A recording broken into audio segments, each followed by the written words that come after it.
Hi hello welcome to my channel journey vision. ఈరోజు ఏంటి special మీ ఇంట్లో? మా ఇంట్లో అయితే గోబీ మటన్ అండి. క్యాలీఫ్లవర్లో మటన్ వేసి వండుతున్నాను. చాలా బాగుండిద్ది. అసలు నాకు క్యాలీఫ్లవర్ అంటే చాలా ఇష్టం.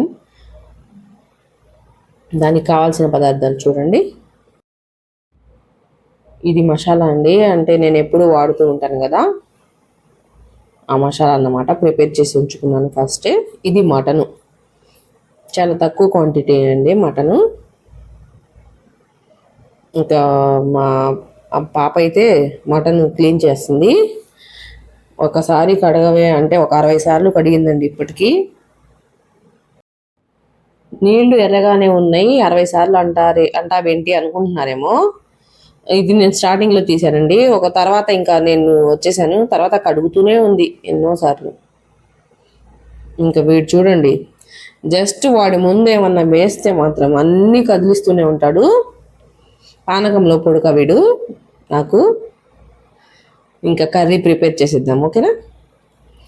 క్లీన్ చేసుకొచ్చింది కదండి మటన్, అందులో పసుపు వేసాను, సరిపడా సాల్ట్ వేసాను, ఆయిల్ వేసేసేసి కొంచెం ఇందులోనే కొంచెం వాటర్ వేసేసేసి ఇది మటన్ బాయిల్ చేసేసుకుందాం.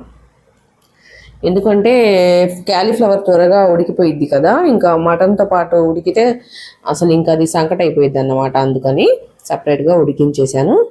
ఇంకా క్యాలీఫ్లవర్లోకి మొత్తం కోసేసి పెట్టుకున్నాను చూడండి.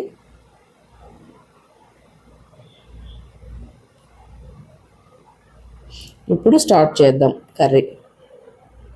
స్టవ్ వెలిగించేసి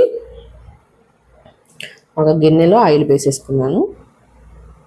తర్వాత అందులో పచ్చిమిర్చి, ఉల్లిపాయ వేసి కొంచెం ఫ్రై చేయాలండి.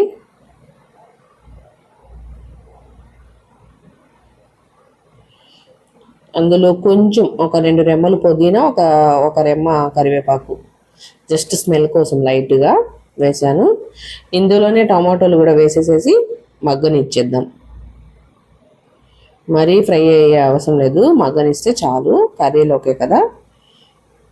ఇంకా సరిపడా పసుపు వేసేసాను,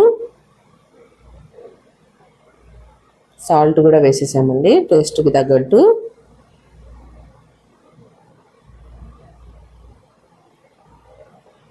మగ్గిపోతుంది కదా, ఇందులోనే మళ్ళీ సరిపడా కారం వేసేసాను. ఎవరి ఇష్టం వచ్చింది వాళ్ళు తింటారు కదండి కారం. అందుకనే క్వాంటిటీస్ చెప్పానండి నేను, అంటే నాకు సరిపడా నేను వేసుకుంటాను కదా, ఇంకా ఎవరి ఇష్టం వచ్చినట్టు వాళ్ళు వేసుకుంటారు కదా. ఇంకా మసాలా కూడా యాడ్ చేసేసాను. ఇది కూడా కొంచెం ఫ్రై అయిపోయిన తర్వాత ఇంకా క్యాలీఫ్లవర్ మెయిన్ ఇంగ్రీడియంట్ కదా, వేసేసాను అందులో. అసలు క్యాలీఫ్లవర్ మసాలా వేసి వండితే ఉండిద్దండి, ఇల్లు మొత్తం గుమగుమలే. అసలు అంత బాగుండిద్ది. అసలు ఈ కర్రీ అంటే నాకు చాలా ఇష్టం అసలు, అందుకని అంత లావుగా కట్ చేసుకుంటాను నేను. మటన్ వేసానులే కానీ ఏదో స్మెల్ కోసము. తర్వాత మటన్ ఉడికిపోయిందండి, అది కూడా వేసేసాను అందులోనే. అప్పటికే 5 మినిట్స్ అయిపోయింది. ఇంకా ఆ కర్రీ అదే గోబీ ఉడికిపోయి అందులో ఇంకా మటన్ కూడా ఉడికించేసుకున్న మటన్ కూడా యాడ్ చేసేసాను. ఇంకా రెండు కలిపి ఉడికితే బాగుండిద్ది కదా అని. ఇప్పుడు మనం మటన్ ఉడికించిన నీళ్లు కొన్ని ఉంటే అవి కూడా ఇందులో వేసేసామండి. కర్రీ ఉడకాలి కదా.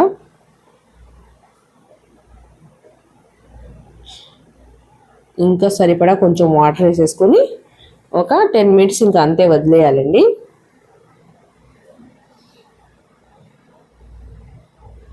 అసలు ఈ కర్రీ రోటీస్లోకి అయితే అసలు ఇంకా సూపర్ ఉండిద్దండి. రైస్లో కన్నా రోటీలో ఇంకా సూపర్ ఉండిద్ది అన్నమాట. చూసారు కదా, కర్రీ దగ్గర పడిపోయింది. ఇంకొంచెం వాటర్ ఇంకా నించానండి నేనైతే. కస్తూరి మేతి కూడా కొంచెం స్మెల్ కోసం యాడ్ చేసేసాను.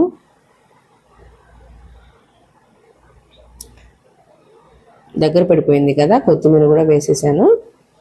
ఇంకా కర్రీ దించేసుకోవడమే.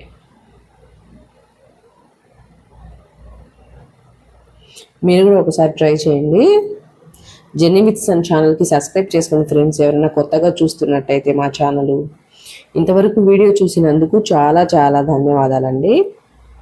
చూశారు కదా కర్రీ, అసలు వాటర్ మొత్తం ఇంకిపోయి నీట్గా ఉడికిందండి. చూడండి, వేడి వేడి అన్నంలోకి ఆ కర్రీ వేసుకొని తింటుంటే ఉంటుందండి. బా, సూపర్ ఉంటే సూపర్ ఉందండి. అసలు మటన్ ముక్క చూడండి ఎంత మెత్తగా ఉడికిపోయిందో. అసలు కర్రీ టేస్ట్ అయితే వేరే లెవెల్ అండి.